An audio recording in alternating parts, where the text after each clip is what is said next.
ವೀಕ್ಷಕರಿಗೆ ನಮಸ್ಕಾರ. ಎಲ್ಲರಿಗೂ ಗೌರಿ ಗಣೇಶ ಹಬ್ಬದ ಶುಭಾಶಯಗಳು.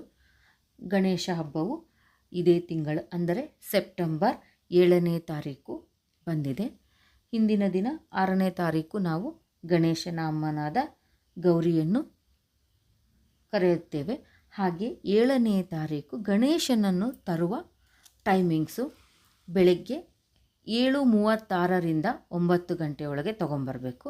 ಮತ್ತು 9ರಿಂದ 10ವರೆವರೆಗೂ ರಾಹುಕಾಲ ಇರುತ್ತೆ. ಆ ಟೈಮಿಂಗ್ಸ್ ಬಿಟ್ಬಿಟ್ಟು ಮತ್ತೆ ನಾವು ಯಾವಾಗ ಬೇಕಾದರೂ ತಂದ್ಕೋಬೋದು ವೀಕ್ಷಕರೇ. ಮತ್ತು ಎಲ್ಲರೂ ಗಣೇಶನ ಹಬ್ಬವನ್ನು ಶ್ರದ್ಧಾಭಕ್ತಿಯಿಂದ ಪೂಜಿಸೋಣ. ಆವತ್ತು ಚಂದ್ರನನ್ನು ನೋಡುವ ಹಾಗಿಲ್ಲ. ಶಿವಪುರಾಣದಲ್ಲಿ ಹೇಳಿರುವ ಒಂದು ಕಥೆ ಇದೆ ವೀಕ್ಷಕರೇ, ತಿಳಿದುಕೊಳ್ಳೋಣ. ಗಣೇಶನಿಗೆ ಏಕೆ ತುಳಸಿಯಿಂದ ಪೂಜೆ ಮಾಡುವುದಿಲ್ಲ? ಲಾವಣ್ಯವತಿಯೂ ತರುಣಿಯೂ ಆದ ತುಳಸೀದೇವಿಯು ಗಣಪತಿಯ ಸೌಂದರ್ಯವನ್ನು ಕಂಡು ಆಕರ್ಷಿತಳಾದಳು. ಅವನಲ್ಲಿ ಪ್ರಣಯ ಭಿಕ್ಷೆಯನ್ನು ಬೇಡಿದಳು.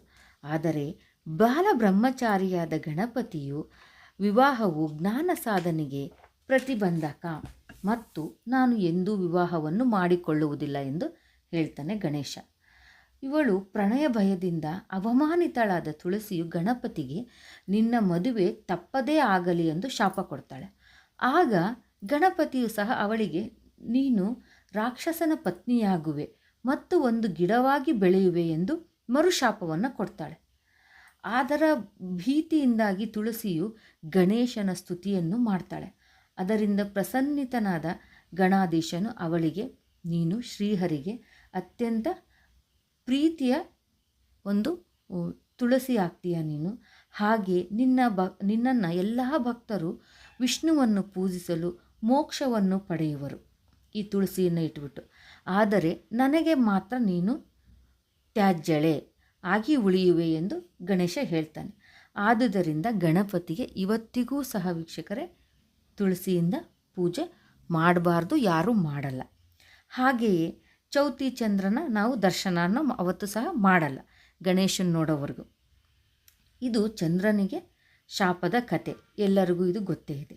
ಹೀಗೆ ಶಿವಪಾರ್ವತಿಯ ಪುತ್ರ ಹಾಗೂ ಜನರ ಕಷ್ಟಗಳ ನಿವಾರಣೆಗೆ ನಿಲ್ಲುವ ಸಂಕಷ್ಟಹರ ಗಣೇಶ, ಇವನ ಹುಟ್ಟಿದ ಹಬ್ಬದ ಸಂಭ್ರಮವನ್ನು ನಾವು ಆಚರಣೆಯಾಗಿ ಗಣೇಶ ಚತುರ್ಥಿಯನ್ನು ಮಾಡುತ್ತೇವೆ.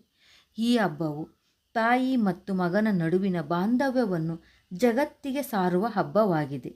ಹೀಗೆ ಪ್ರಥಮ ಪೂಜಾ ಅಧಿಪತಿ ಸಂಕಷ್ಟಹರ ಗಣಪತಿ ಎಲ್ಲರನ್ನೂ ಹರಸಲಿ, ಗಣೇಶ ನಮ್ಮ ಮೇಲೆ ಪ್ರೀತಿ ಮತ್ತು ಶಾಂತಿಯನ್ನು ಸುರಿಸಲು ಎಂದು ಹೇಳುತ್ತಾ ಈ ಗಣೇಶನ ಹಬ್ಬವನ್ನು ಎಲ್ಲರೂ ಶ್ರದ್ಧಾಭಕ್ತಿಯಿಂದ ಆಚರಿಸೋಣ ವೀಕ್ಷಕರೇ. ಏಕದಂತಾಯ ವಿದ್ಮಹೆ ವಕ್ರತುಂಡಾಯ ಧೀಮಹಿ ತನ್ನೋದಂತಿ ಪ್ರಚೋದಯಾತ್. ಮತ್ತೆ ಮುಂದಿನ ವಿಡಿಯೋದಲ್ಲಿ ಸಿಗೋಣ. ಧನ್ಯವಾದಗಳು.